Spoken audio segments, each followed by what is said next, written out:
La ilaha illallah. Joɗe ɗa. Rasulullah joma. To ñoɗo ka leydi ma ɓeya ko ndu waɗi Dan wala musude. Wala do. on jarama Dan wala musude. acce hakke to ɓe acce to imme biro kon c'est pas possible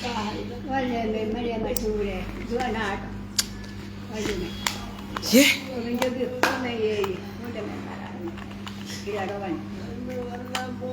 imme biro acce faltonire min miɗo yiwini ko woɗɗi kon ɗum waɗi on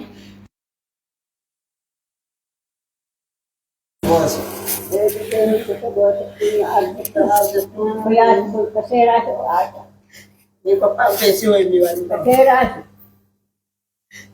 Pampe sio miwani.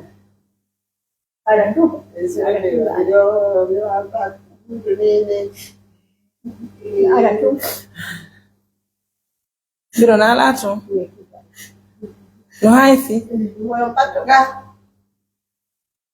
kon ɗum waɗi ɓiɗɗo mon on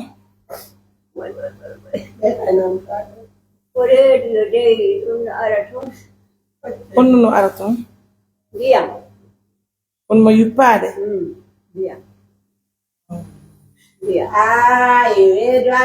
biro akkite doleke mon o watte moƴƴana filmde émission Muhammad Rasulullah joma. Yetti mayo Allah. Lo jundi Allah. Jundi Allah. Jundi Allah. Jundi Allah. Jundi Allah. Lo jundi Allah lakda oh. La ilaha illallah. Muhammad Rasulullah joma.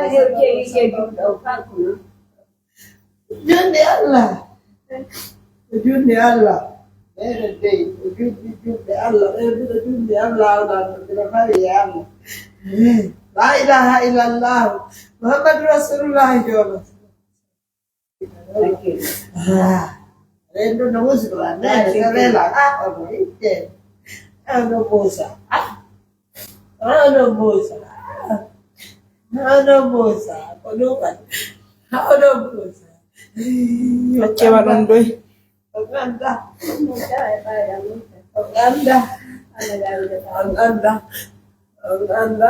Madame. Oui, mesdames, messieurs, vous l'avez vu ce qui se passe encore à mon bureau. Je viens d'arriver. Hein. J'étais au village, j'étais en train de travailler aussi, puis je suis tombée dans ça encore, c'est pas évident. Mesdames, messieurs, là où je vous parle, il faut façon qu'on l'envoie à l'hôpital. Maintenant, je vous dis maintenant. Madame, watte mo jam torki. Ono do ñebi on ya fudo. Ko musure fukkarini rawani mongo uri rawani yehi peada do yidi. Ari no ji janda fukki arde ayuko. Be bata ando tan do hande kan ko to go so tuno yuppi. Me himbe fa be langa me salo ba la go pore ko hani kasal de me hani me ari kad mahmud ni hari ke ko bu yo na mu usmen jaga.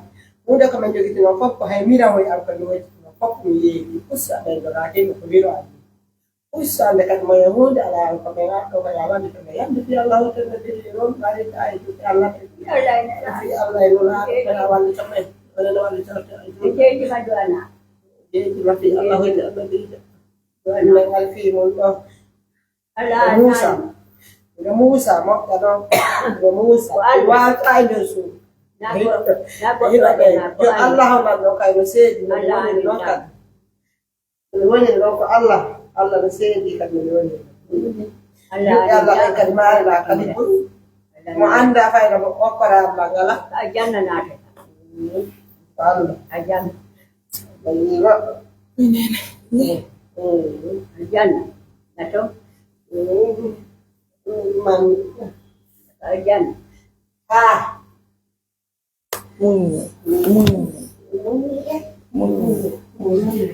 Mesdames, messieurs, aidez-moi ensemble, on va sauver cette dame. Vous l'avez noté, hein, tout est compliqué chez elle. Je vous demande d'allégeance de m'aider, on va sauver cette dame qui est venue de Marie-là. Ça fait tellement pitié de voir une situation pareille. Regardez la souffrance d'une mère, regardez comment elle a dépéri, regardez aujourd'hui comment elle est. On m'a dit, donc.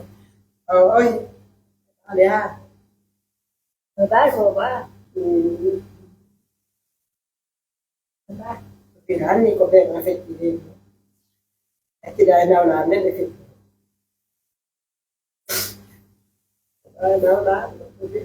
Amba. waɗi kamɓe kamɓe fetti nawɗo haa ɓe fettide kamɓe ɓe haa fetti Oui.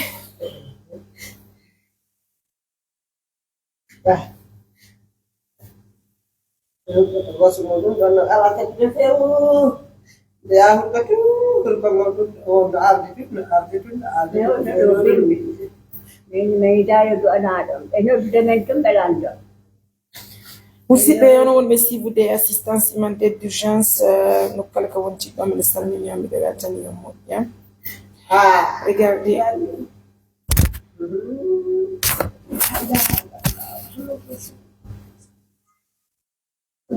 anda kadi kornuwol anda kadi ɓe anda noon kornuwol sinna eyon e jooma lando e jooma lando e jooma lando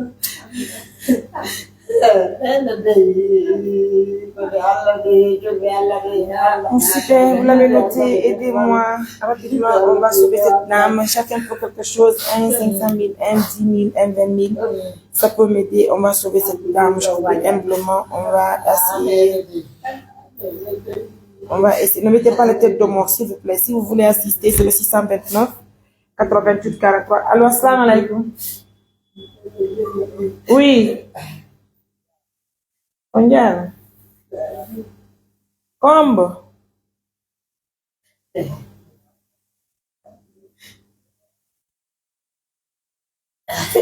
Ito lang dati yung kongombokan na lang yung dami alang kong tumiyod. Kung follow? Wala niya emission tao, Bea. Assalamu alaikum. Oui. Ano?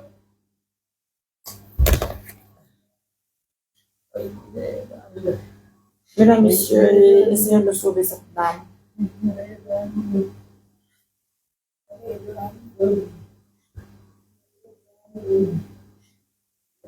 Mesdames, messieurs, dans l'urgence, essayons de sauver cette dame. Vous avez le 629 88 43 94. Regardez la situation d'une maman. Quand vous avez fait dit que vous fait on. no feƴƴiide feew ni tun nawnaare ndeg ni tun a jiiɗi sa hadde ɗum ɓen ala e reedu mawno tun jiɗi amana ɗabtaniji ɓuyɓa yimɓe jogi Allah ɓe wallima kono haanini mbiɗa muusa haani ɗum nde nawnaare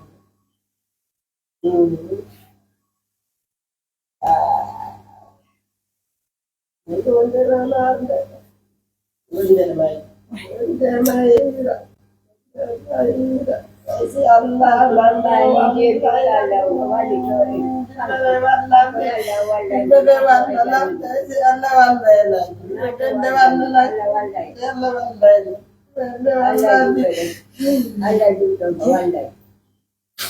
Qua di conta ognami? Yittino kono ko mbiɗa woni ittano kono yeah,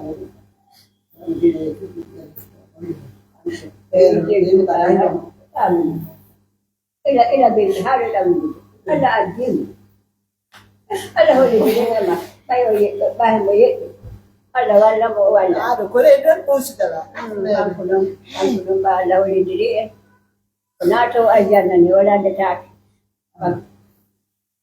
Mesdames, messieurs, sauvons cette dame. Moi-même, je me demande que faire parce que, en toute sincérité, je sais que les partenaires vont m'aider dans l'urgence pour aider cette dame. Ensemble, aidons cette maman. Nous vous le demandons. Allô? Allô? Andiaram, combien?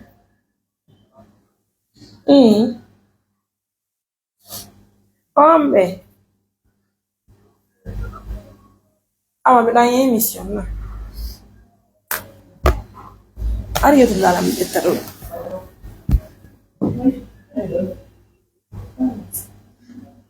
Émission, pas moi, ça va finir.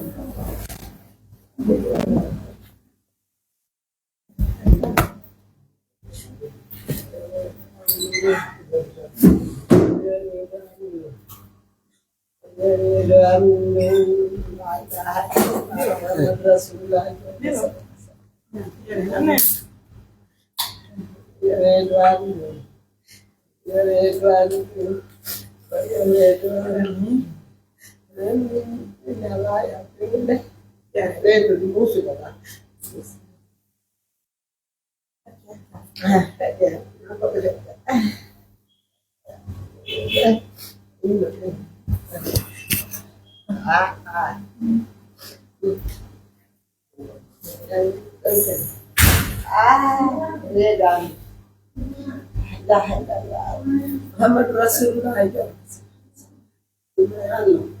Yetti may Allah, mi junni Allah e junde Allah, be mi junni Allah. Junni Allah, Allah be yo Allah. Junni Allah. Junni Allah de. Allah de ya, dai de dikkai.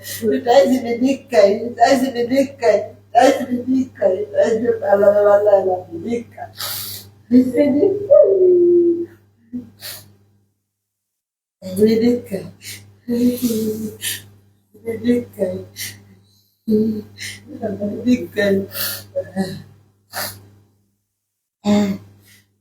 Dikkai. Oh, la ilaha illallah, Rasulullah, ittibai Allah, ittibai Allah deh, ittibai Allah deh, ittibai Allah deh, ittibai Allah deh, ittibai Allah deh. Iya le bantu, ada baca,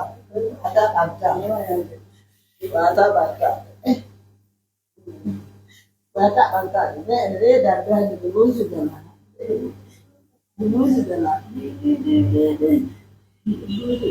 oh, hai, la ilaha illallah, Muhammad Rasulullah. Udah boleh kenasi. Oh, ya lah ya. Lu bayar saya ini ya. Jadi ya. Ya, jadi ini dia yang dulu nggak. Apa lah ya? Oi.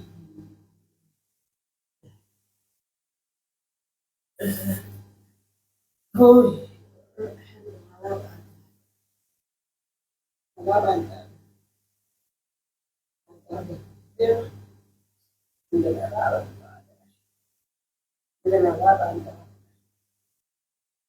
La ilaha illallah, Muhammad Rasulullah. Allah, Bismillah Allah. La ilaha illallah, Bismillah. Bismillah. Halo. Nah, Envoie ça.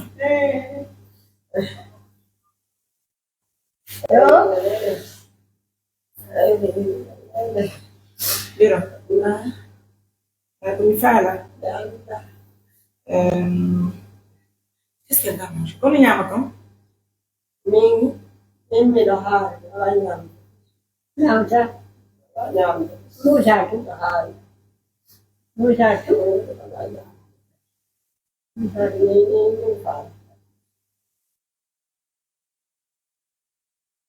On va essayer. Et là, monsieur, vous allez essayer de m'aider. Tu peux me donner mes téléphones? Je te libère? Donne-moi mes téléphones, s'il te plaît. Allô? Allô? Ini Allah kabiro do. Ara ngoton. Dah ma charger le je dois brancher. Yes. Yes. Il y a le sac là. Il y a le sac là-bas. Sac à dos.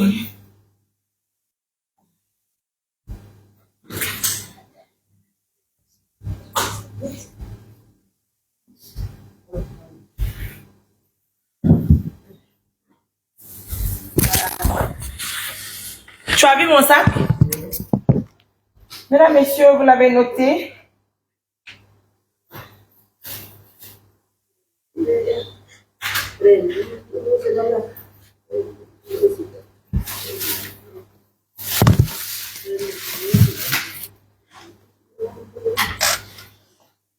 men tabita mamu men jindude oy ko ardon do mi nanka flower men tabita mamu men jindude me wona tranquille sahani no be holo ta pro de handa la subhanahu wa ta'ala yo partner be wa walitade men dar me walla men on kala ta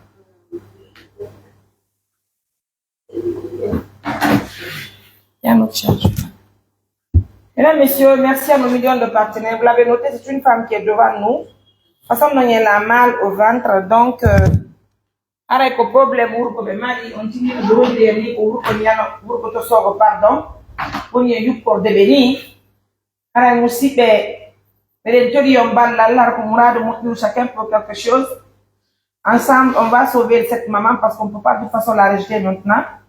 Mais maintenant où je vous parle, assistance humanitaire d'urgence n'a pas d'argent pour pouvoir l'aider. Mais est-ce qu'on peut rejeter une maman pareille dans mon bureau maintenant où je vous parle? C'est vraiment compliqué, c'est pas évident.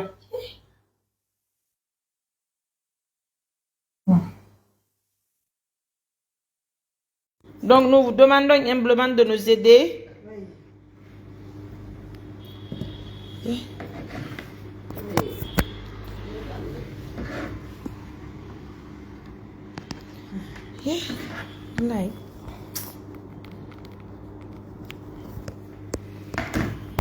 Le 629 88 43 94, ensemble, on va essayer de trouver quelque chose pour la maman pour qu'on puisse l'envoyer à l'hôpital. Dans l'urgence, vous avez le 629 88 43 94. Donc, aussi, essayons de l'aider. Inch'Allah, tout ira bien à travers le soutien de nos partenaires. Je suis très fatiguée. Je n'en ai pas encore animé l'émission maintenant, parce que moi, je suis très fatiguée. Allô? Oui. Mangiare. Combe. Quand on donne jalde?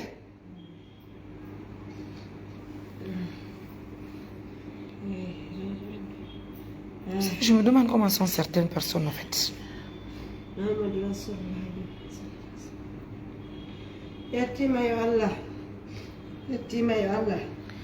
Mesdames, messieurs, le 629, 80, le Sintire, musique, Sintire. Bien.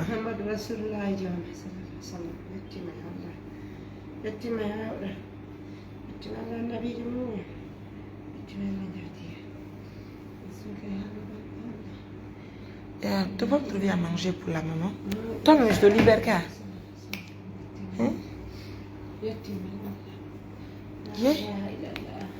Banan tahu dia punya.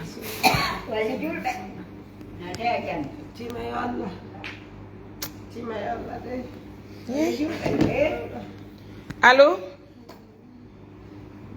Oui. Bonjour madame, s'il vous plaît, permettez, je suis en émission, je suis avec des patients là.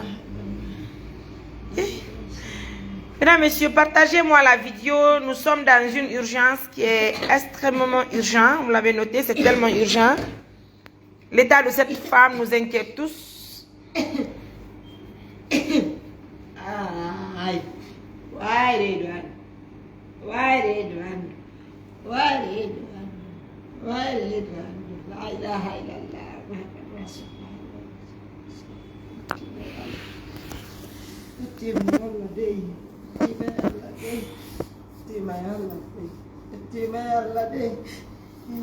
Elle souffre énormément, mais je ne peux pas l'envoyer à l'hôpital comme ça. Il faut forcément que j'ai des partenaires qui vont nous aider pour l'assister. C'est là aussi le souci. De toute façon, j'attire l'attention de nos millions de partenaires. Ensemble, on va faire quelque chose. Un petit 50 000, c'est pas petit.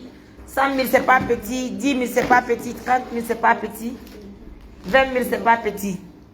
Donc, ensemble, on va essayer de sauver cette maman. Mon téléphone, je vois.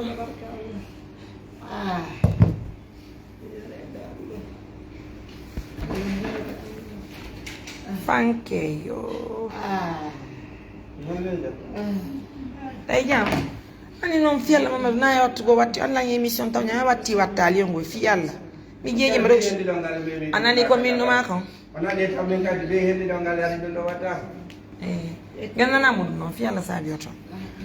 Ya dana no nyodo la non lanko be do nyama taw. S'il te plaît chérie. Est-ce que chandu si mira be nyama? Sandi so ya da do. Anta. Kabara me de na kada mo gan.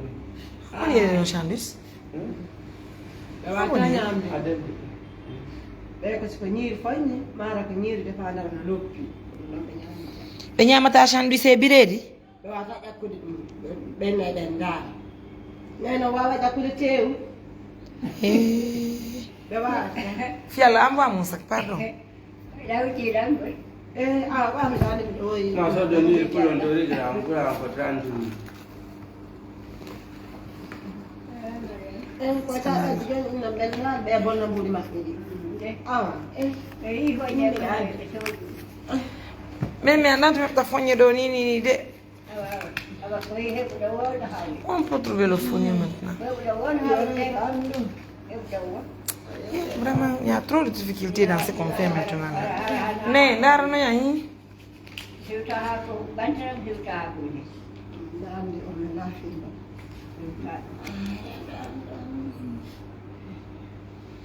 Qu'est-ce que je vais chercher pour elle? Ko do no do na. Miñamde jiwɗam miɗango an kunna. Miɗango an. waɗe koore ɓedde ɓe layla Awa do mi yaga tem na asini no. Quando pani? Lo ando di pani? tan dusuɗe Kañum kunna. Chérie, yajo e makko ka. Yanna ñi o ɗo waɗnanan ko ɓe ñamata kon. Vas-y. ndinaɓen paani Biro ko on to yaato. Jumna. ɓe landade on abbede adde hay so junnaɓe paani jooɗe Accuɓe jonna ɓe pani ko ma chérie. ɓamdade paani ma Yaade. oui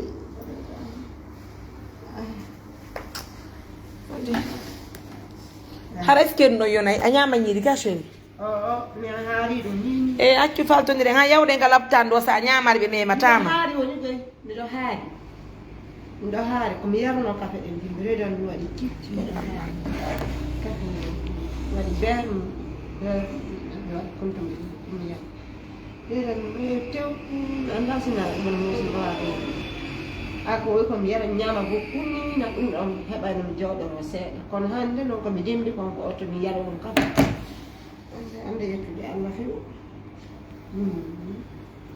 ande ɗon ñantano hunde ɗumɗa ni ɗiɗanno hay ko bote ɓurani mi moƴƴan neɗɗo diɗum Mesdames, messieurs, comme on fait maintenant dans Bafangal Baoton, mesdames, messieurs, encore une fois de plus, Muhammadu Rasulullah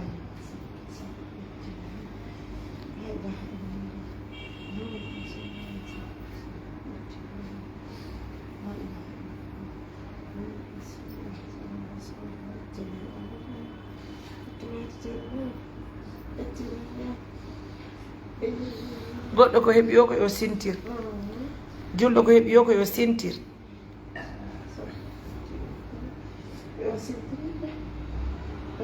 Muya waɗi ko Allah yo Allah en on kadi jawma no men neɓe ɗi haɓitaniji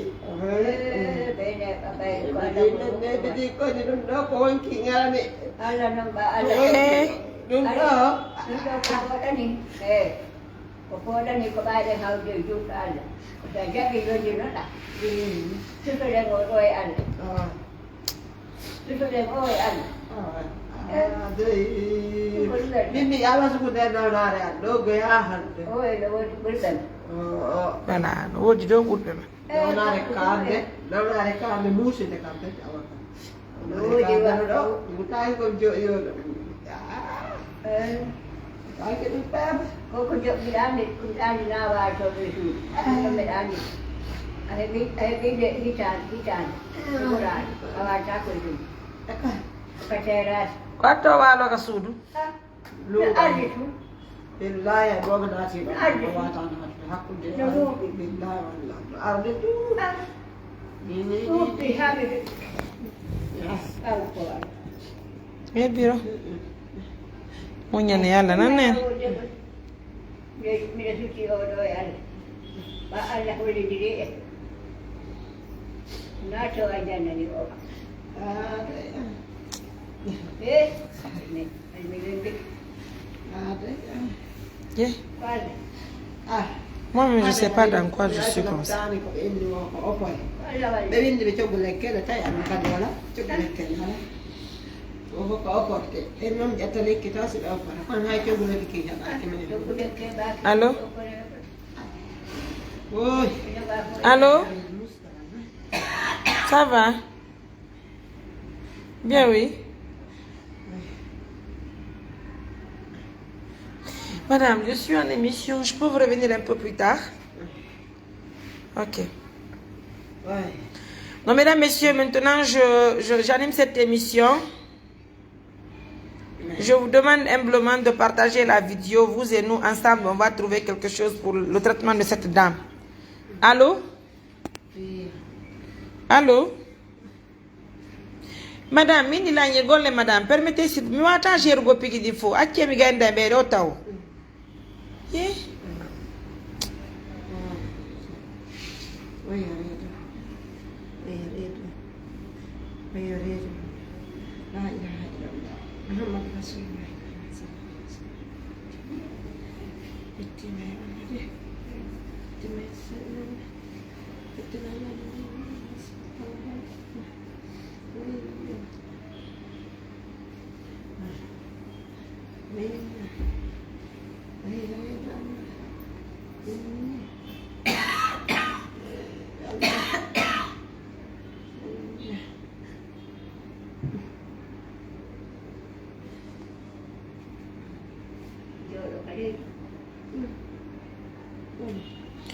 Akkite be jodo don biro.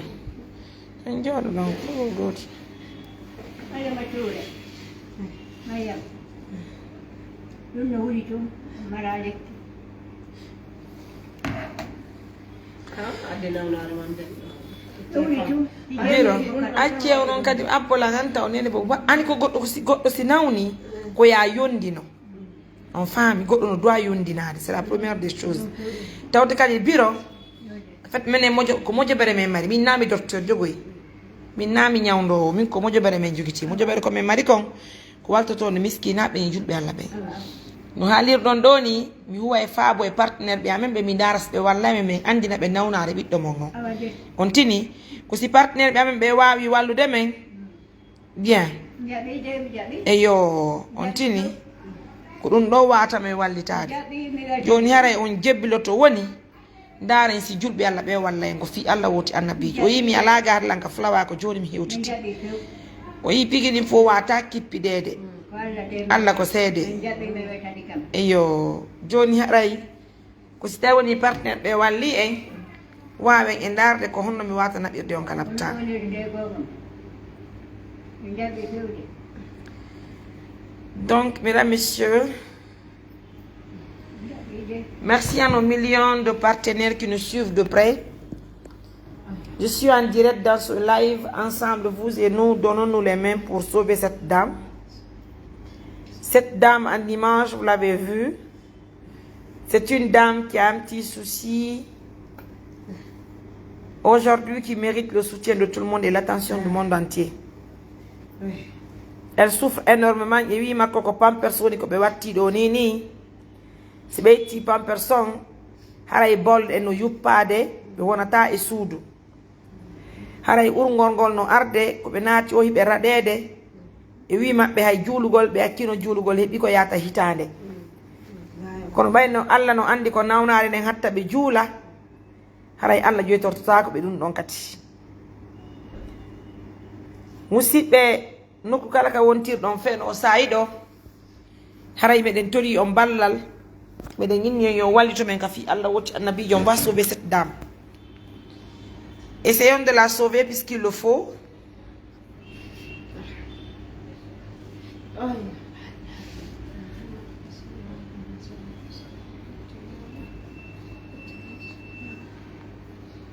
Enen mi landone biro. Si woni joni julbe Allah be walli men nabi o ka laptan meden mawdo do. ko honno kadi heɓirto ñaamete mon o ñaamete amno ko honno heɓirto ñaamete on fi onon e ɓiɗɗo mo ngonga laptan toon ɗo ko mawdani wata ko ngesa ɗum fof ɓe noddaɓe ɓerata kon ɓen noon ɓe kono watte kala min anda hunde ɓen noon so mbuuɗi e ɓike ɓen noon waway Komi yummiraɓe ɓeɗo wata ɓeɗo ina wiyte ɓende ɓe weela hunde kono min renono musde tan kamɓe kadi ɓe wata nana gila men gam ɗo ɓende ɓe weela ɓe jaɓa yarta kafe ɗe ndiyam kafe ɗasinifuttita ay ɓinakaɓe majje yummiraɓe hunde anda on ala koye famude nene ko min expliquande on ko mi inni si tawi woni minen moƴoɓeɗe amen nden min wallay on si tawi woni ko min wallay on si partenaire ɓe walli ɗon andi walla teɓɓe no ɗuuɗi ɗo ni on taw meɗen mbaɗi nawnuɓe moƴƴano Allah ko seede on tini donc min woni ɗo ni ko ɓayi ɗo musede ndiyan no yuppade e mon kon sonnajo meɗen hani kippugollo ɗen toni kadi Allah yo Allah okkor men partenaire ɓe walla ɓe min heɓon ka laptan dans l'urgence normalement ko joɗɗuno en ɗo ko hanno ara yiɗon ka laptan kono ɓaynani ka laptan yarete hay karne ko sotte ɗo naafi ko feƴƴiti gonɗo joni noon mi inni si tawi woni min ari e waldugol ɗon no yaron kalaptan ko hani ko wona minen duwa jondugol ɗo ñametemo won kalaptan minen ko mapintamen kono ñawdoro ɗon hettiron cellal lekkele ko nandimo onon tigui on holli ko fi opération ɓe holli on ko mbuuɗi ɗum ɗon landi on tini joni nde nawnade no woni ɗon ɗo si tawi woni yimɓe ɓen koɓe wikko nayi ɓe walli toon haara no hulɓini laggine ko non woni ka men joni noon yewre ɗum ɗon fof ko hombo wata okkorde o ñametemo gon kalaptan billahi mi jogaki billahi Allah joni a waɗo andi ɗo biro satta e moƴƴano hiɗo gandi meɗen mbaɗi nawnuɓe buy nene Allah ko seede meɗen mbaɗi nawnuɓe buy meɗen mbaɗi nawnuɓe moƴƴano simi inni on ɗo min waway nabugol on ka lapta min kippa kadi fi ñamete mo haray min haali fenade haray min wawata ɓaynami fenango hara ko muɗam min noddi si ɓe mari maaro tum ɓe wurana men ɓe arta ɗum ɗon hara kono mara inno min okkorayla mbuuɗu e nder maarela ko si manni ko juɗɗe Allah ɓe ɓe liɓan hino lir ko mara min mi mara goto nomi fewta min nahe okka sa e kadi billahi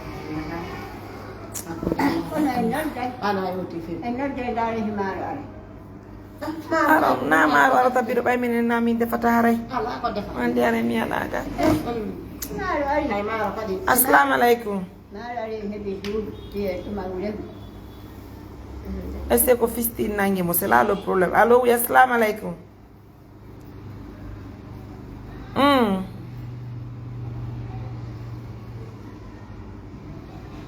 ko on boni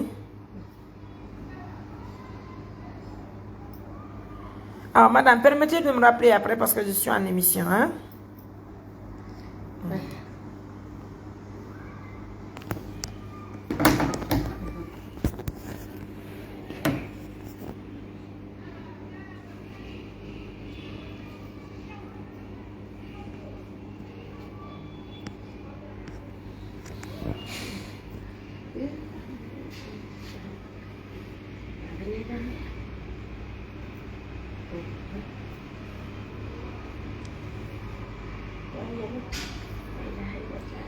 oui on to won ɗon on heeɓi a wawi addora auto noon yani tu vas nous accompagner à l'hôpital là ye a ronkini wallahi billahi ronkini moƴƴano moƴƴano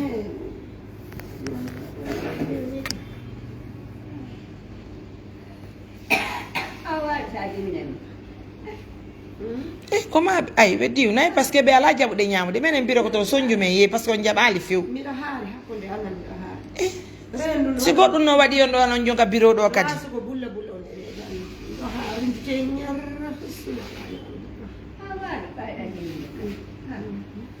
uy konto on ɗa ɗa wadde on ye ye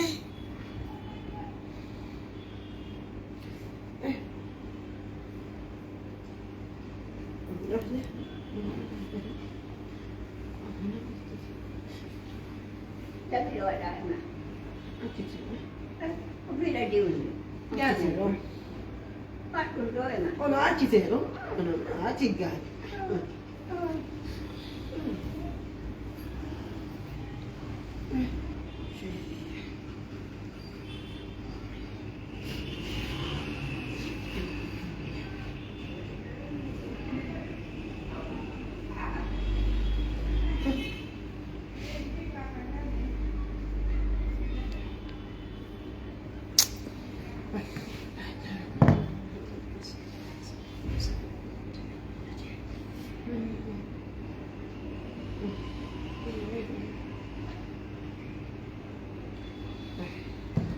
Ouais.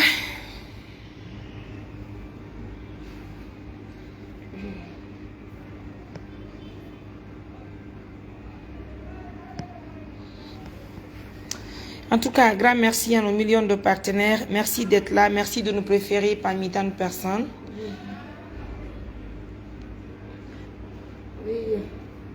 Donc, c'est une femme qui souffre énormément. J'attire l'attention du monde entier sur le cas de la maman.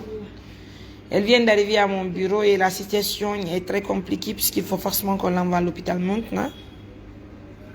Il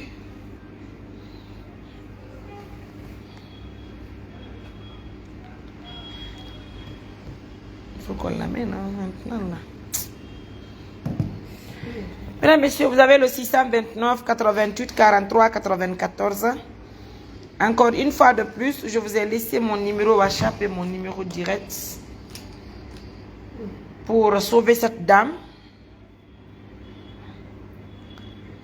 Appelez-moi en direct sur le 629 88 43 94. Chacun pour quelque chose pour elle.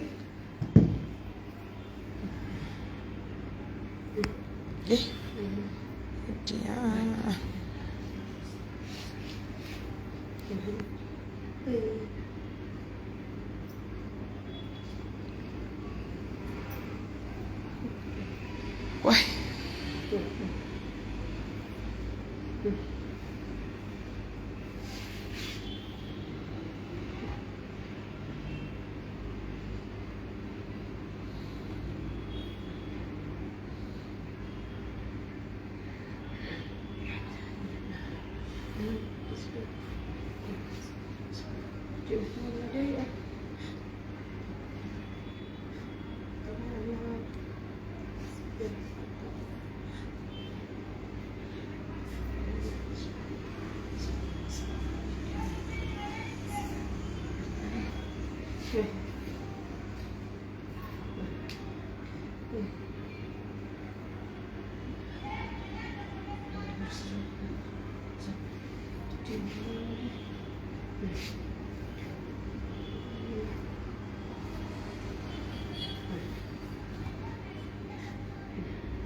Oui.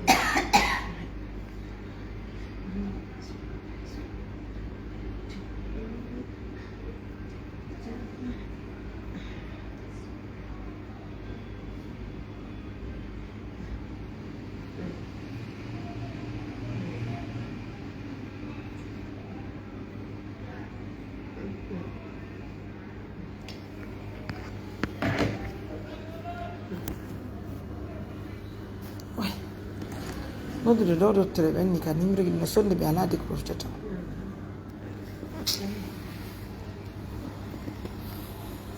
Mesdames, Messieurs, no yirɗon ni ɓeɗo ko musidɓe meɗen iruɓe ka meɗen marila ni.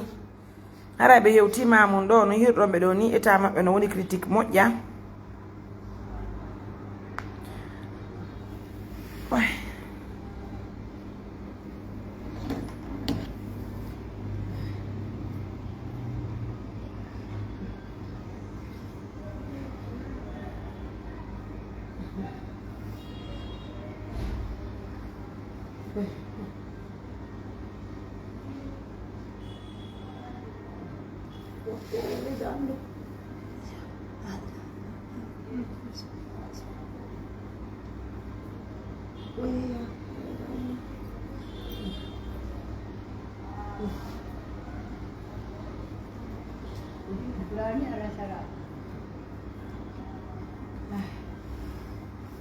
Yên.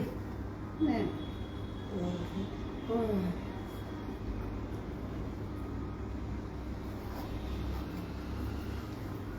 Lúc bây giờ các bạn. Tapi. Đã được rồi. Ah, sene tun stalen ɗon on tawa rugi ɗon o wannam. Tawa ɗo yaasi. Bela mi noddam. Woni mi ɗo ronki moƴƴano ko woni ɗo an moƴƴano. Lan wi ka flawa gila bimbi lan jimbiri.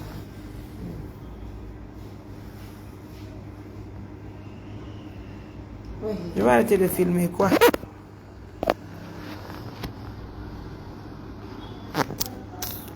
Ouais. Musidɓe on wonɓe suivre assistance humanitaire d'urgence nokku kala ka wonti ɗon. En tout cas, je vous ai appris l'arrivée de la dame au bureau. Je vous le demande humblement de nous aider. Donc ensemble, on va sauver cette dame. On va l'accompagner à l'hôpital. Ok, personne ne répond.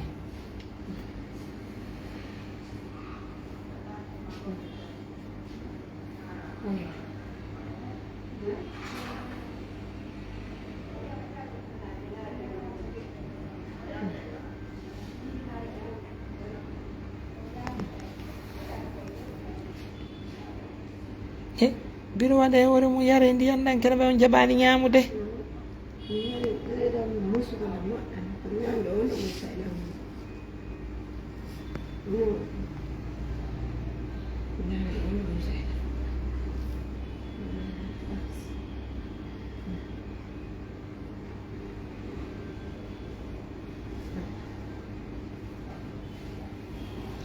Rougui udditi ɗon toilette kini fiyo ɓe ɗe to salligi s'il te plaît.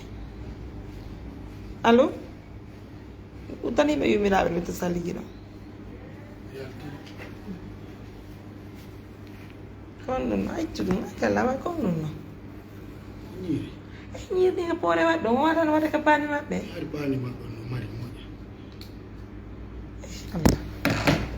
Awa yeyi oya Rougui wannalan ka siyat ɓe ñaama. Wannan tun ka siyat oya fiyalan kadi jotoli. Oye o nabi yo toon kadi.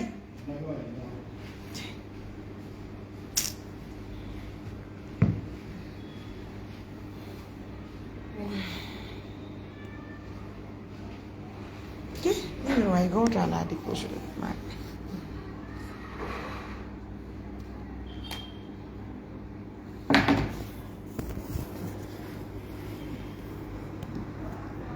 Munye pigilin ko munye ko kala ko yido wadi ande ko munyanga kala wa bunyaji.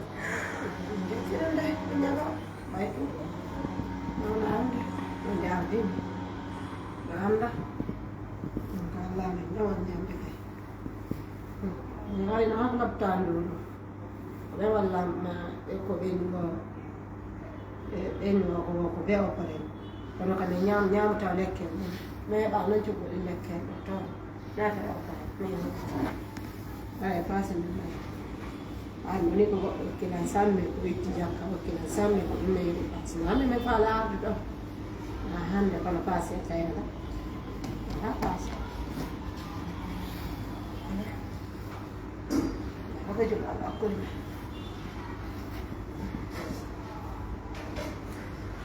Konto wadi mo lega mo ga wonde o tolle.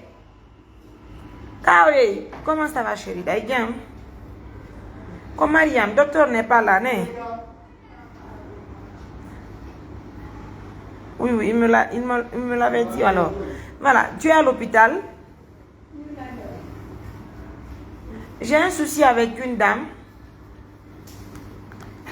Allô? Acceɓe jonna kuyer biro na fodom. Allô? Min ni ko debbo ɗo de iwi mari la kono mo soñji moƴƴa par ce que o ndiyan no yuppade mo quoi. Oui. Ko ni tu woni yupporde ndiyan ɗan e makko o waɗi ɓe niwo ko ma opéra. Ah.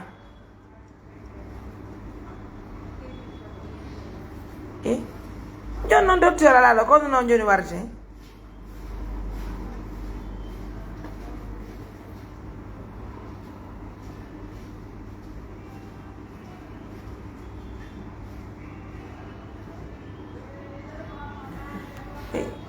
Jon non bay campagne mu ngon ala ni donc il faut que ça soit payant non? Yeah. Jon non si s'il n'est pas là qui peut le faire?